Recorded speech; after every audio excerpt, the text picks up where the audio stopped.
Bonjour l'Église de Dieu. Bonjour encore. Nous sommes là dans le cadre de la vie familiale et pour nous, l'Église c'est une famille et tel que nous sommes assis, nous sommes membres de la famille. Je vous invite à nous saluer les uns les autres chaleureusement. Avec joie, saluez-vous mutuellement, serrez-vous la main, moi sourire. Ça fait du bien. Vous savez, le rire, je ne suis pas médecin, je ne reprends pas ce que Merveille a dit, mais le rire guérit. Ceux qui rient plus, en tout cas, il y a également l'avantage qu'ils ne tombent pas malades pour certains cas. Il faut beaucoup rire, il ne faut pas rester longtemps sans rire. Merci beaucoup de votre présence. Nous continuons notre cheminement de l'apprentissage ou de rappel des leçons de vie familiale. Je remercie beaucoup les anciens qui ont pu présenter quelques leçons avec nous. L'ancien Valentin Coco, l'ancien Albert Combé. L'ancien jeune avait également des leçons, ni été la santé qui a pu perturber. Je le remercie infiniment pour cet accompagnement. Aujourd'hui, nous allons étudier une leçon, la dernière. C'est la gestion des relations de nos enfants. Nos enfants contractent des relations.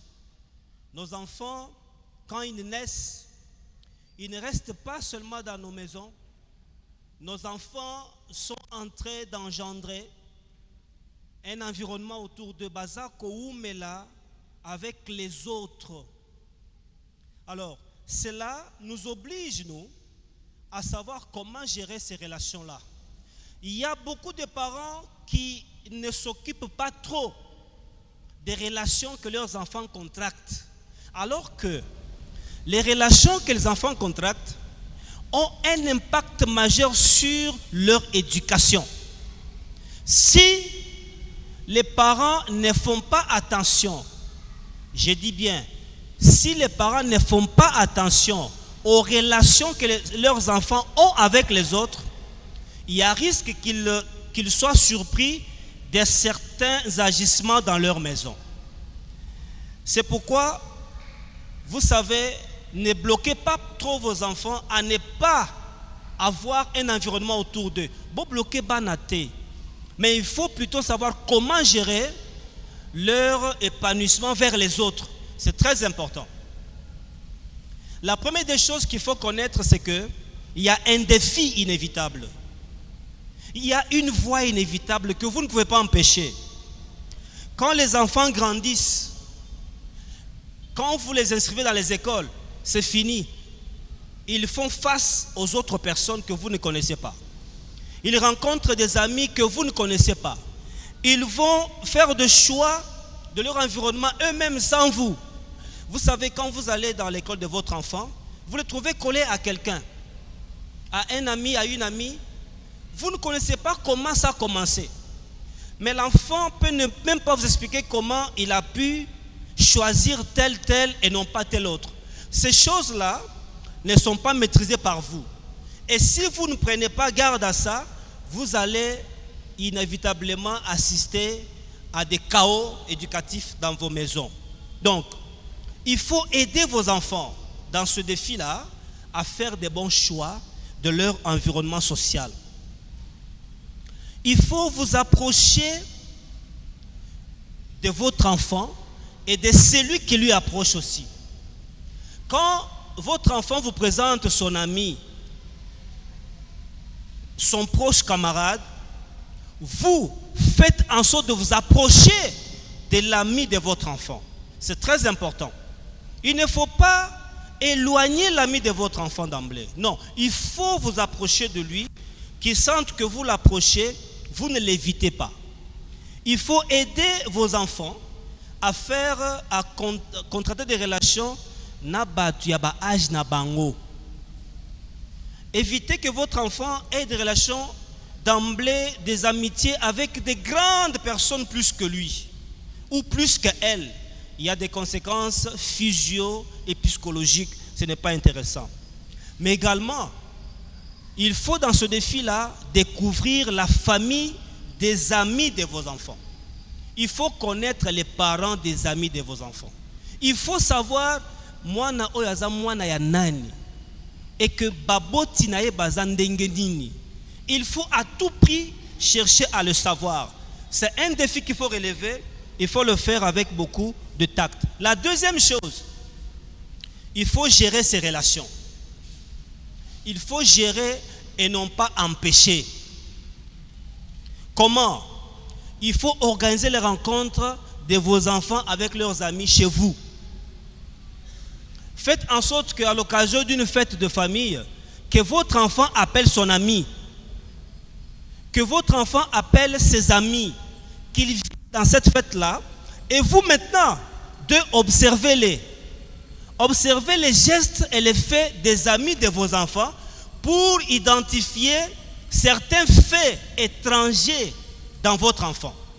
Vous allez dire, ah, c'est pourquoi mon enfant fait ceci, il doit avoir tiré ça sûrement de son ami ici.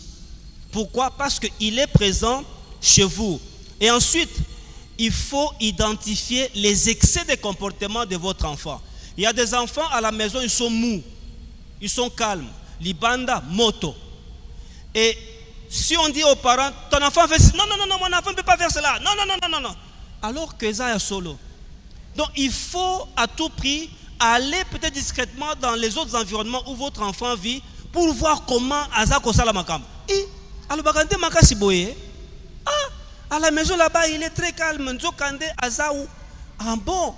Pourquoi? C'est lorsque vous allez là où l'enfant vit sans vous. Vous allez découvrir que non, il y a un excès de comportement que vous ne gérez pas ou vous ne maîtrisez pas. La troisième chose, c'est un préalable majeur. Il faut commencer par entraîner votre enfant. Votre enfant doit être votre miroir. Moi, Nanayo, il faut un miroir. Il faut qu'il reflète le toit. En fait, nos enfants, c'est nous d'autres. C'est moi l'autre. C'est-à-dire, quand il est dehors, on voit que c'est telle personne. Quand il est dans tel environnement, on te voit toi sa maman, on te voit toi son père. Alors, aidez-les à refléter votre image et la bonne image. 2. Montrez-vous un modèle auprès de votre enfant. Soyez un modèle. Soyez un exemple à suivre pour votre enfant. Et par le modèle, les enfants apprennent vite. Kenamaloba. Vous pouvez couper ce batelier belé, mais si vous vivez le modèle que votre enfant peut suivre, c'est plus vite à apprendre par votre enfant. 3, il faudrait aider votre enfant à gérer des conflits émotionnels et relationnels. Il y a des petits conflits qui peuvent naître. Quand vous savez que votre enfant a tel ami, Mikolowana, vous ne le voyez pas avec son ami là, demandez-lui. Il y a des conflits. Peut-être Baswani, peut-être Yokanité. Vous pouvez l'aider à gérer ça. Non. Il ne faut pas vous séparer d'emblée, sauf si c'est majeur, si ce sont des faits beaucoup plus yamabé, vous pouvez peut-être l'encourager. Mais si ce sont des petites choses, aidez-les à gérer ces conflits. Ça va le préparer à gérer également des grands conflits, même dans le mariage, même dans la société. Mais aussi, la 4e grande chose, faites des enfants de vos enfants, des amis de vos enfants, des anges.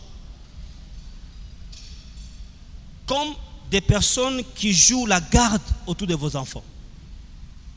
Donc, vous faites en sorte que les amis de vos enfants jouent un rôle d'ange, jouent un rôle de gardien, un rôle de surveillant, un rôle de suivi en dehors de vous.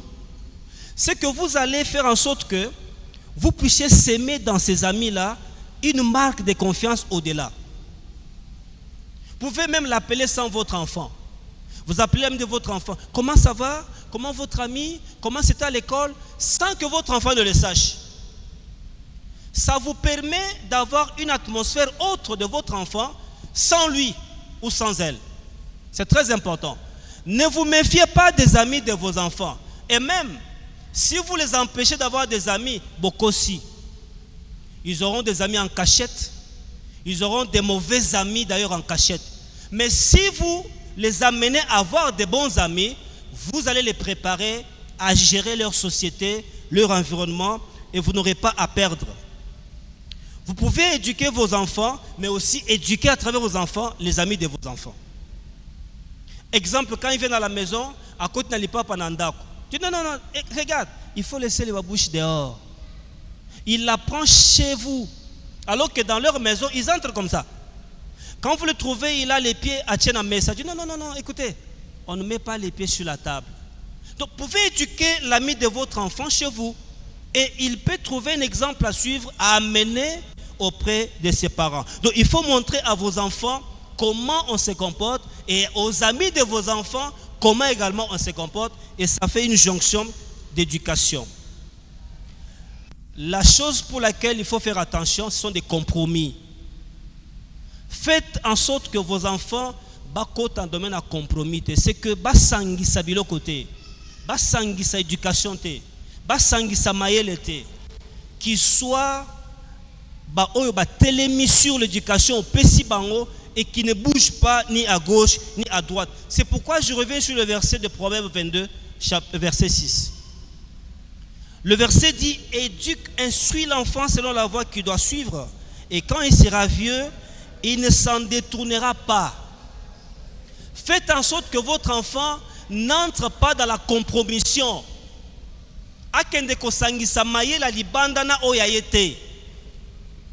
Aidez-le à rester droit sur le chemin de Dieu et sur la bonne éducation.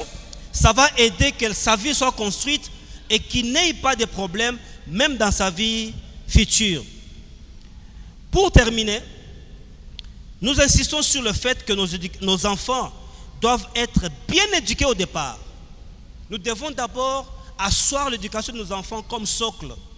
Et alors, gérer les relations qu'ils peuvent entretenir avec les autres, sans les empêcher, mais les gérer. Les gérer, c'est aussi orienter. Orienter, ce n'est pas choisir, mais c'est encadrer.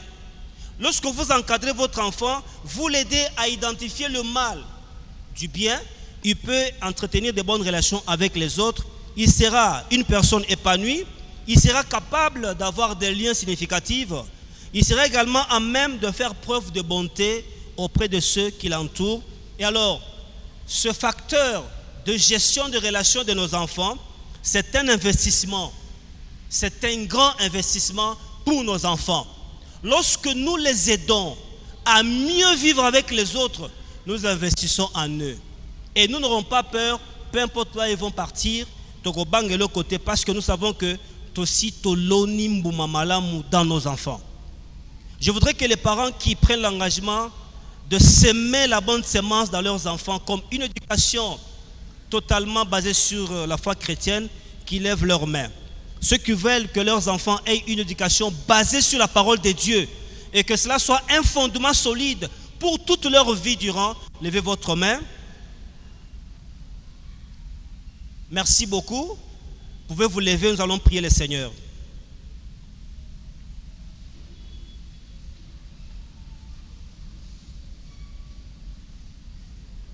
Lèvons-nous s'il vous plaît, nous allons prier. Lèvons-nous.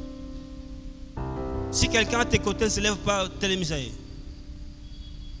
Prions le Seigneur. Merci Seigneur Dieu notre Père pour cet amour que tu nous offres. L'occasion que tu nous as donnée de rappeler des leçons et des notions importantes pour l'éducation de nos enfants et surtout la gestion des relations qu'ils entretiennent avec tierces. Éternel, aide-nous à pouvoir asseoir davantage l'éducation de nos enfants afin qu'ils aient un fondement solide, même lorsque la tempête viendra et ne puisse jamais être écroulée. Bénis les amis de nos enfants, tous là où ils sont et leurs parents respectifs, qu'ils soient des anges autour de nos enfants et que nos enfants soient un modèle de vie pour chacun d'entre eux. Nous prions pour l'Église afin que nous puissions avoir des enfants modèles, mais des familles en harmonie et des familles solides. Nous te demandons ces grâces avec foi.